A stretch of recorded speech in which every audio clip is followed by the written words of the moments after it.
નમસ્કાર મારા વહાલા વિદ્યાર્થી મિત્રો, આજે વાત કરીશું ધોરણ 6 અને વિષય વિજ્ઞાનના ચાલો યાદ કરીએનો સંપૂર્ણ સમજૂતી સાથેનો સચોટ સોલ્યુશન મેળવીશું। એ પહેલા ચેનલની અંદર પ્રથમ વખત આવ્યા છો તો મિત્રો ચેનલને ખાસ સબસ્ક્રાઇબ કરી દેવી। પ્રશ્ન નંબર 1ની વાત કરીશું કે તમારી આસપાસ જોવા મળતી વિવિધ પશુ અને પક્ષીઓની યાદી બનાવો તથા નીચે કોષ્ટક મુજબ વર્ગીકરણ કરવાનું રહેશે। તો વિદ્યાર્થી મિત્રો, આપણી આસપાસ ઘણા પ્રકારના વિવિધ પશુ અને પંખીઓ જોવા મળતા હોય છે। તમે પણ તમારા ઘર કે શાળાની આસપાસ આવા પક્ષીઓ અને પ્રાણીઓ જોયા હશે। જેમ આપણે મનુષ્ય એકબીજાથી દેખાવ, રંગ, આકાર વગેરેથી જુદા પડીએ છીએ, તેવી જ રીતે પશુઓ અને પંખીઓમાં પણ વિવિધતા જોવા મળે છે। જેમ કે કોઈ પંખીની ચાંચ લાંબી ટૂંકી હોય છે કે બૂંઠી પણ હોય, કોઈના શરીર પર પીછા રંગબેરંગી હોય તો કોઈના શરીર ઉપર એક જ રંગના હોય, ઘણા પશુઓને શિંગડા હોય છે તો ઘણાને શિંગડા નથી હોતા। તો આજે આપણે એવી જ કેટલીક બાબતોની પ્રવૃત્તિ કરવાની છે।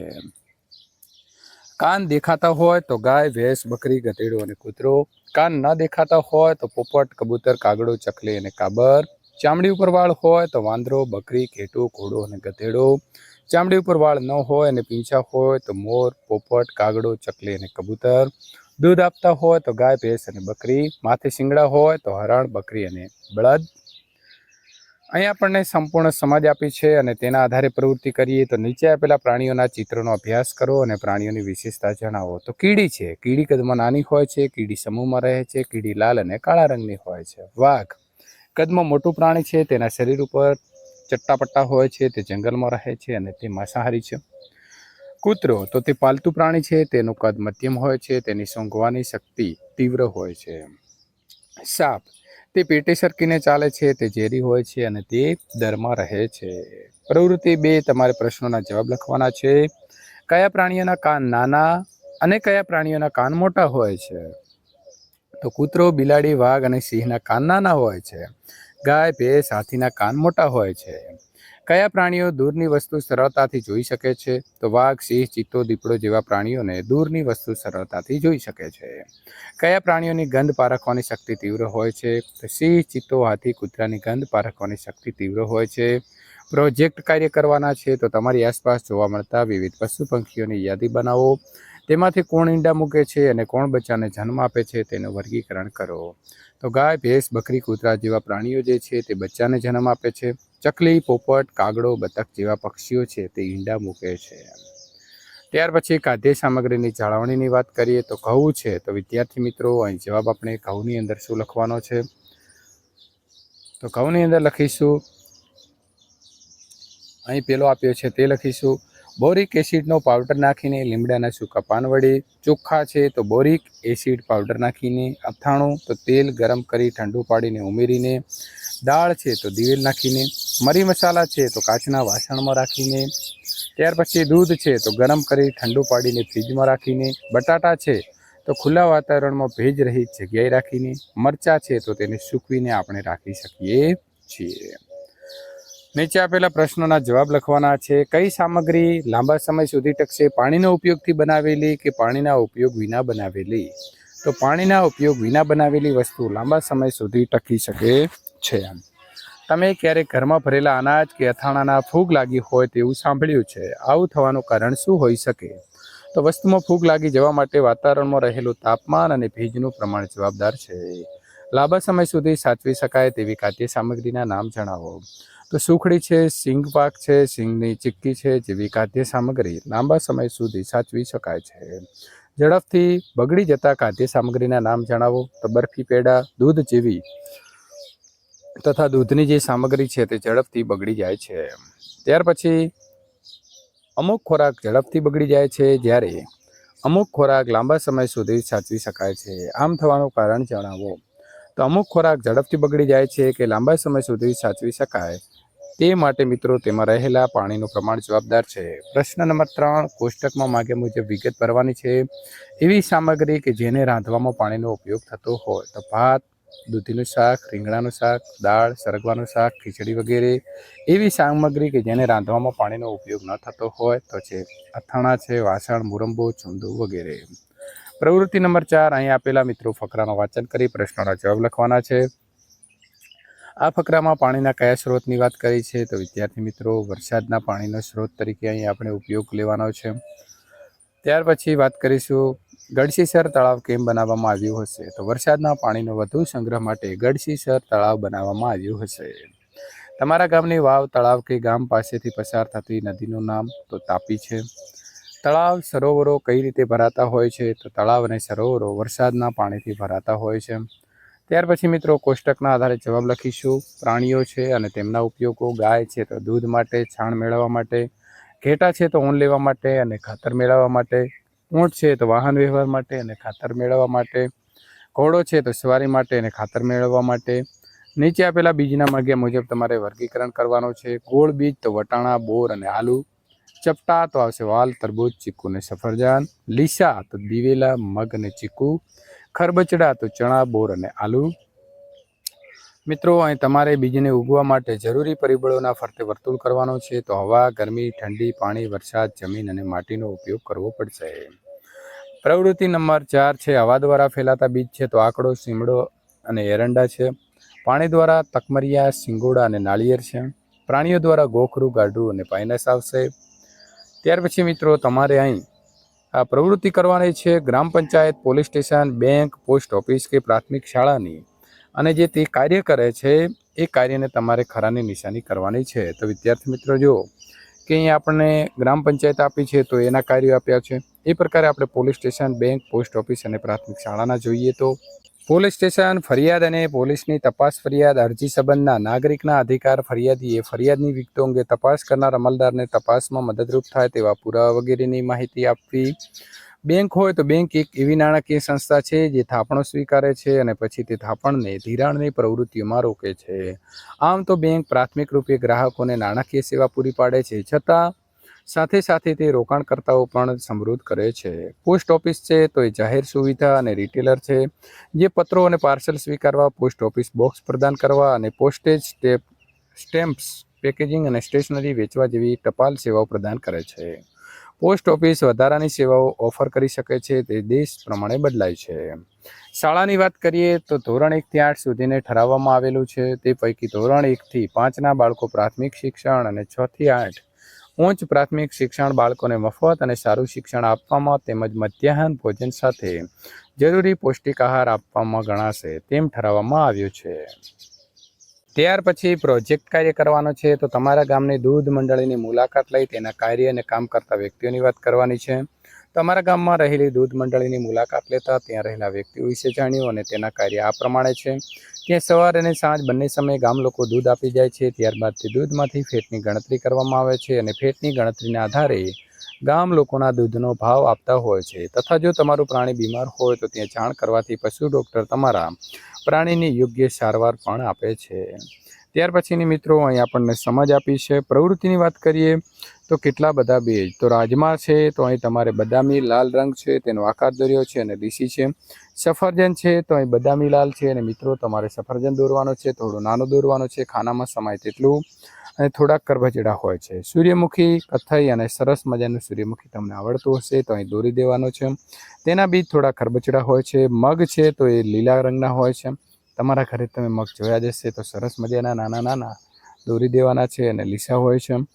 આ કોષ્ટકની વિગતો તમારે જણાવવાની છે. તો મિત્રો અહીં તમારો અંગ, ટેવ અને લક્ષણો, દેખાવ અને કોના જેવો. તો વાળ છે કાળા છે અને પિતા જેવા દેખાય છે. આંખ તો કીકી કાળો રંગ, માતા પિતા બંનેના જેવા દેખાશે. ચામડીનો રંગ તો માતા જેવો.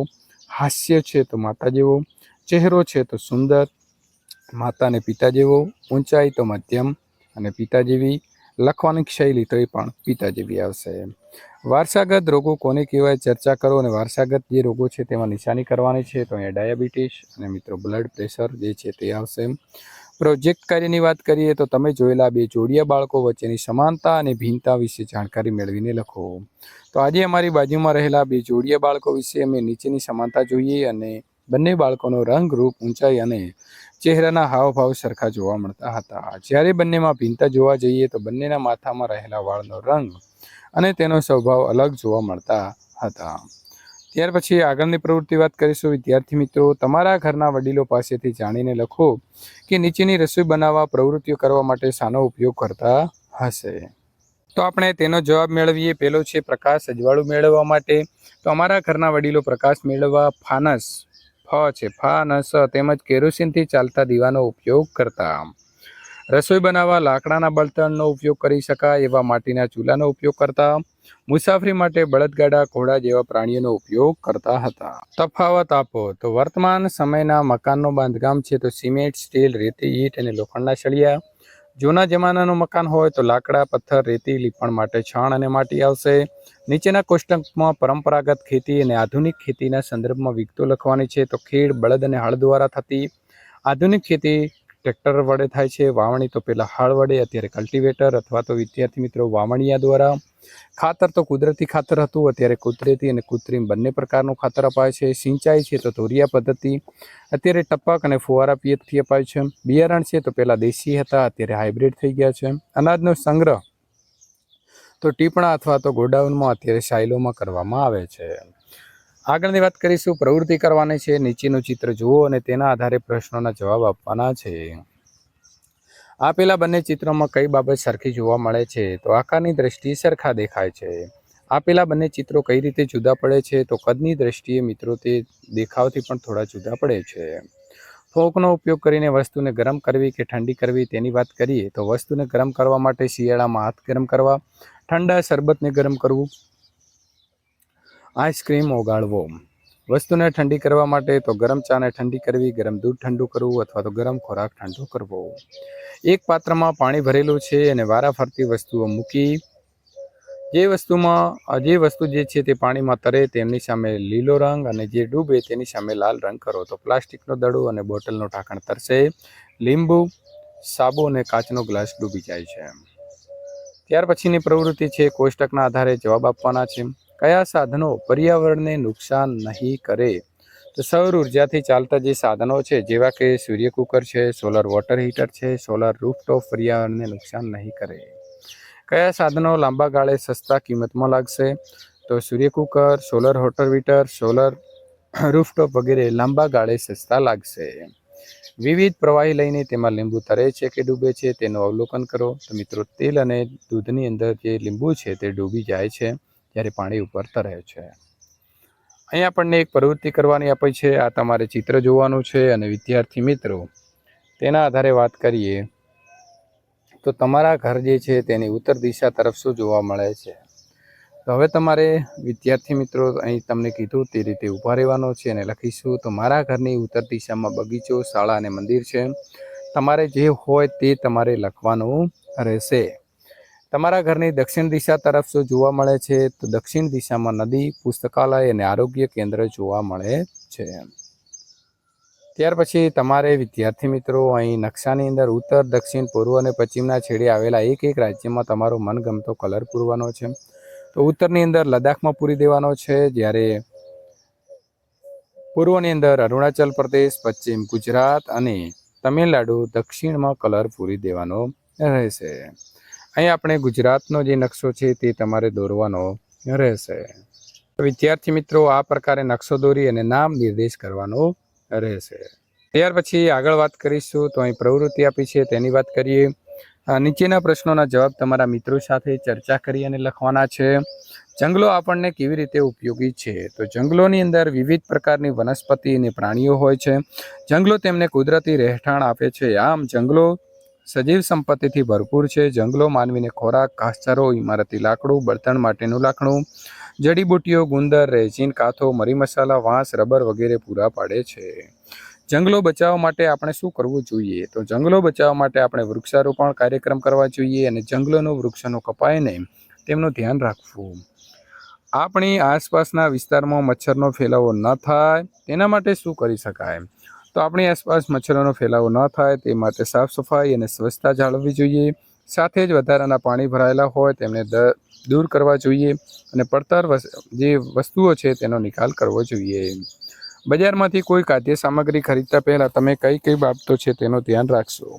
તો બજારમાંથી કોઈ ખાદ્ય સામગ્રી ખરીદતા પહેલાં એ ધ્યાન રાખીશું કે ખાદ્ય સામગ્રી કેટલા સમય પહેલાંની છે અને એમને કેટલા સમય સુધી વાપરી શકાય છે. જો સાથે જ ખાદ્ય સામગ્રી નાના બાળકોને કોઈ બીજી અસર નથી કરતી તો તેની પણ જાણકારી મેળવીશું. ચિત્રનું અવલોકન કરી નોટબુકમાં લખવાનું છે. તો ગટરોની અંદર જમા થતો કચરોનો નિકાલ કરવામાં અહીં આવી રહ્યો છે.